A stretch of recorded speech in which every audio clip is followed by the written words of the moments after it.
Begone thought, get out of here with your gambling debts. Assholish behavior. Spoiler talk for When the Weaver Met the Gargoyle by Lila Appleton. So I mentioned before that she had this asshole ex, right? He is obsessed with Lainey. Like, he just keeps coming around. When they're at the ball, he follows her. He spies on her and Rom having an intimate moment in the garden. Ew, dude, you creeped on them? Like, ugh. While they're having this intimate moment, though, Lainey is convinced that it's because of these moon petals that they're next to, because Tully the herbalist told them about the moon petals, and that's the aphrodisiac that she put into their tea. And it turns out Tully is full of shit. She was lying. She was making it up. Just another way to try and kind of push Lainey and Rom together. So at least she learned her lesson from spiking their tea to just telling a tall tale. Kind of give Lainey and Rom the permission they felt they needed to just kind of unleash their passions, which, all right, that one's maybe a little bit better. Shortly after the party and after Lainey wins the contract, the mating mark shows up for the two of them and freaks Rom out. He thinks that because of his stone magic, his gargoyle, that he's gonna cause harm to Lainey and to the town. So he takes off. He doesn't go far, but they don't know that. They just know that Rom abandoned his watchtower duties, disappeared. That's it. And it's kind of like, sir, just have a conversation with your girl. Don't just take off. Don't love him and leave him.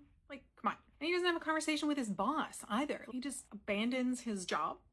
Fortunately, he just goes to the outskirts of town, just like on the other side of the walls and everything. But yeah, his gargoyle magic, instead of turning to stone, he can control like stones in the ground and the rocks around him and everything, which I think was a really cool change to the normal gargoyle lore where they, turn to stone during the day. No, the only time he turns to stone is when a couple accepts the mating bond. So when Lainey and he finally overcome the main conflict in the book and he comes back to town and saves them and everything, he is sharing some of his magic with her. And so that's when he turns to stone for a brief amount of time. And I thought that was really sweet and maybe a healthier way to live your life because you're not losing half the day to being a statue. I liked that change. And my favorite part is Leo, the ex, the lion shifter, which first of all, you named the lion shifter Leo.